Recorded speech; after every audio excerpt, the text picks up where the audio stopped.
وہ کون سی نافرمان قوم تھی جس کو اللہ سبحانہ نے تیز آندھی سے ہلاک کر دیا تھا؟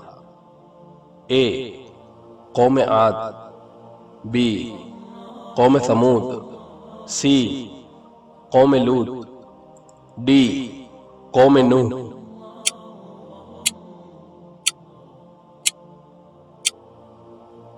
اور اس سوال کا صحیح جواب ہے اے قوم عاد۔ اللہ سبحانہ نے قرآن میں فرمایا قذبت ثمود وعاد بالقاریہ، قوم ثمود اور عاد نے اس کھڑکھڑانے والی یعنی قیامت کو جھٹلایا تھا۔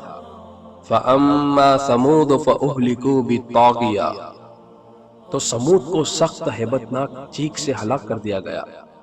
وَأَمَّا عَادٌ فَأُهْلِكُوا بِرِيحٍ صَرْصَرٍ عَاتِيَةٍ، اور قوم عاد کو سخت آندھی سے ہلاک کر دیا گیا۔ القرآن سورہ حاقہ۔